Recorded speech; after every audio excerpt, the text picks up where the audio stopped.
Hello दोस्तों। और जैसे आप सभी जानते हैं कि मैं अभी पिछले 2 वीडियो से मैं रिसर्च प्रपोजल पर फोकस कर रहा हूं और एक सेक्शन पर मैं वीडियो बना रहा हूं। और मैं पहले वीडियो में बताया था कि रिसर्च प्रपोजल कहां से शुरुआत करनी चाहिए और रिसर्च प्रपोजल को लेकर लिटरेचर कहां से सर्च करना चाहिए, मैंने सेकेंड वीडियो में बताया था। आज के वीडियो में मैं काफ़ी रिसर्च प्रपोजल का एक इम्पोर्टेंट सेक्शन होता है, एक कोर सेक्शन होता है रिसर्च मेथोडोलॉजी। और जनरली हम लोग मास्टर्स जहाँ से करते हैं, खासकर जो स्टेट यूनिवर्सिटी से मास्टर्स करते हैं, उनको रिसर्च मेथोडोलॉजी को लेकर ट्रेनिंग सही से नहीं मिलता है और रिसर्च मेथोडोलॉजी को लेकर अच्छी अंडरस्टैंडिंग नहीं होती है। तो रिसर्च प्रपोजल बनाते हैं, उसमें दिखता है कि रिसर्च प्रपोजल को लेकर रिसर्च प्रपोजल जब बनाते हैं तो रिसर्च मेथोडोलॉजी वाला जो सेक्शन उनका होता है वो काफ़ी कमजोर होता है। जब मैं दोस्तों का रिसर्च प्रपोजल देखता हूँ तो देखता हूँ कि रिसर्च मेथोडोलॉजी को लेकर उनकी अंडरस्टैंडिंग जीरो होती है और जिसके कारण उनका रिसर्च प्रपोजल काफ़ी वीक हो जाता है। तो सवाल उठता है कि रिसर्च प्रपोजल में रिसर्च मेथोडोलॉजी क्यों इंपॉर्टेंट सेक्शन होता है। तो इसका आंसर सिंपल है कि जैसे कोई भी रिसर्च प्रपोजल बनाते हैं तो रिसर्च प्रपोजल में बेसिकली आप बताते हैं कि आपका सेंट्रल प्रॉब्लम क्या है या रिसर्च क्वेश्चन क्या है और उस रिसर्च क्वेश्चन को आप कैसे उससे रिलेटेड कैसे डाटा कलेक्ट कीजिएगा। तो जब डाटा कलेक्शन की बात आती है कि आप एविडेंस कहाँ से कलेक्ट कीजिएगा, आपका फील्ड साइट क्या होगा, आपका सैम्पलिंग क्या होगा आपका, तो जो ये सब इश्यूज है ये रिसर्च मेथोडोलॉजी के अंदर आता है। और रिसर्च मेथोडोलॉजी इसलिए इम्पोर्टेंट हो जाता है क्योंकि रिसर्च मेथोडोलॉजी के थ्रू आप मेथड्स बताते हैं या कहीं ना कहीं आप टेक्निक्स बताते हैं, टूल्स बताते हैं कि कैसे डाटा कलेक्ट करना है और डाटा कलेक्ट करने का मेथड्स क्या होंगे, इंस्ट्रूमेंट क्या होंगे, फील्ड साइट क्या होगा। तो इसके कारण आपका रिसर्च मेथोडोलॉजी सेक्शन जो है काफ़ी इम्पोर्टेंट हो जाता है। तो उसी पर मैं बात करूंगा। बेसिकली मैं कुछ किताब बताऊंगा आप लोगों के लिए, कुछ बेसिक किताब बताऊंगा कि रिसर्च मेथोडोलॉजी जो है वो रिसर्च प्रपोजल के लिए या कहीं आप अगर पीएचडी कर रहे हैं तो खासकर कहीं पीएचडी एंट्रेंस एग्जाम दे रहे हैं, जैसे हैदराबाद यूनिवर्सिटी, तो हैदराबाद यूनिवर्सिटी का प्रीवियस ईयर पेपर उठाकर देखिएगा तो उसमें एक सेक्शन जो है 35 जैसे 70 क्वेश्चन उसमें पूछे जाते हैं तो 35 क्वेश्चन आपके रिसर्च मेथोडोलॉजी से आते हैं। तो जो मैं आज किताब बताऊंगा वह आपके हैदराबाद यूनिवर्सिटी का आप एंट्रेंस एग्जाम दीजिएगा या जामिया का एंट्रेंस एग्जाम होने वाला है पीएचडी का, वहाँ भी अगर रिसर्च मेथोडोलॉजी का जो क्वेश्चन आएंगे वहाँ भी आपके लिए हेल्पफुल होंगे। जैसे मैं बता रहा था कि रिसर्च मेथोडोलॉजी जो है, रिसर्च मेथोडोलॉजी में आपके रिसर्च मेथोडोलॉजी का जब स्टडीज कीजिएगा तो आपको पता चलेगा कि अलग अलग मेथड्स होते हैं, जैसे उसमें क्वालिटेटिव होता है, क्वांटिटेटिव होता है, मिक्स मेथड होता है और उसमें भी आपके अलग अलग उसके सेक्शन होते हैं। जैसे सैम्पलिंग आप कैसे कर रहे हैं, रिसर्च डिजाइन में जैसे सैम्पलिंग आ जाता है, सैम्पलिंग के भी अलग अलग टाइप्स होते हैं, वेरिएबल्स होते हैं।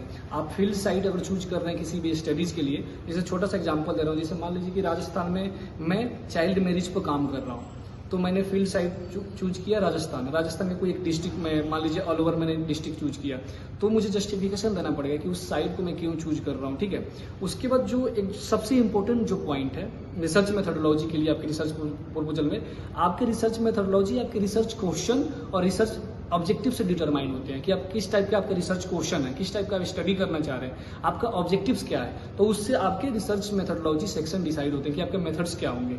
तो उसके लिए मैं कुछ किताब सजेस्ट करूंगा आप लोगों के लिए। उस किताब में बेसिक किताब है, उस किताब को पढ़िएगा तो आप कहीं अगर इंटरव्यू भी दीजिएगा, पीएचडी इंटरव्यू, वहां भी हेल्पफुल होगा क्योंकि आप जानिए कि पीएचडी इंटरव्यू में आपके मेथोडोलॉजी से भी क्वेश्चन काफ़ी पूछे जाते हैं और एक बेसिक अंडरस्टैंडिंग वहाँ एक्सपेक्टेड होता है आपसे।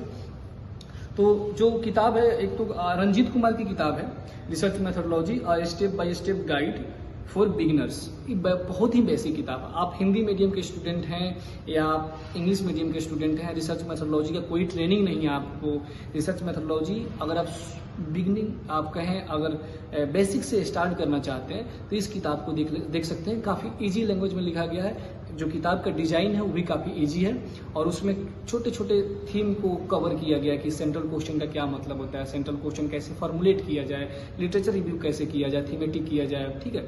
उसी तरह आपके ऑब्जेक्टिव्स का क्या मतलब होता है, ऑब्जेक्टिव्स को कैसे लिखा जाए। तो जो छोटे छोटे थीम होते हैं रिसर्च मेथोडोलॉजी के या रिसर्च प्रपोजल के, उसमें कवर किया गया है। तो इस किताब को देख सकते हैं।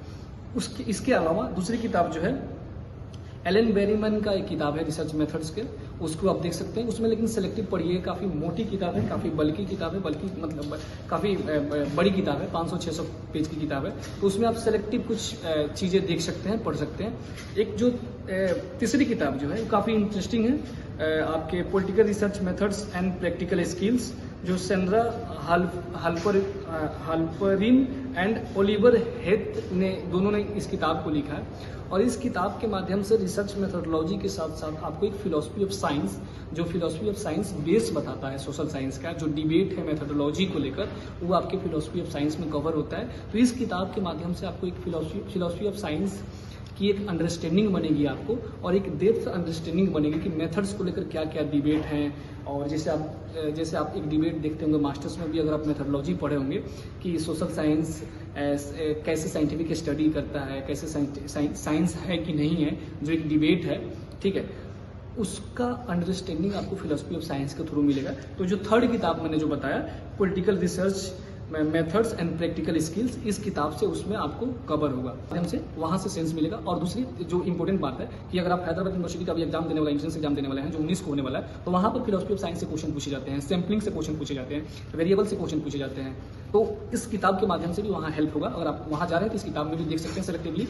जब प्रीवियस ईयर पेपर आप देखिएगा हैदराबाद यूनिवर्सिटी का, तो वहाँ से आपको एक अंडरस्टैंडिंग बन जाएगा कि इस टाइप की मेथोडोलॉजी के क्वेश्चन पूछे जाते हैं। तो जो मैं 3 किताब सजेस्ट किया, इस 3 किताब में आप जो फर्स्ट किताब जो है सिर्फ बेसिक, जो जिनके पास बेसिक नॉलेज भी नहीं है रिसर्च मेथोडोलॉजी को, उसको देख सकते हैं। और जो सेकंड और थर्ड किताब है, वो कोई भी स्टूडेंट जो मास्टर्स किया है, पीएचडी के लिए तैयारी कर रहा है, प्रपोजल की तैयारी कर रहा है और इंटरव्यू में जाएगा, तो 2 जो किताब मैंने सजेस्ट किया, एलन बेरीमैन का और आपके सेंड्रा हल्पररिन एंड ओलिवर हेथ का, वो किताब आपको हेल्पफुल होगा। और उसमें जो मैं बताया उसी को मैं कंक्लूड कर रहा हूँ कि जैसे रिसर्च मेथोडोलॉजी की अंडरस्टैंडिंग, एक बेसिक अंडरस्टैंडिंग आपसे एक्सपेक्टेड है। आप जब इंटरव्यू देने जाइएगा तो प्लीज़ आप लोग कोशिश कीजिए कि जो भी मेथोडोलॉजी की बेसिक चीज़ें होती है कि मेथड्स क्या होते हैं, मेथोडोलॉजी में क्या डिफरेंसेज है, क्वालिटेटिव मेथड क्या होता है, क्वांटिटेटिव मेथड क्या होता है, मिक्स मेथड क्या होता है, सैम्पलिंग क्या होता है, वेरिएबल्स क्या होते हैं, ये सब बेसिक चीज़ें आप लोग क्लियर कर लीजिए। और डेफिनेटली आप लोग के लिए हेल्पफुल होगा, आपको कॉन्फिडेंस मिलेगा इंटरव्यू के लिए और प्रपोजल के लिए।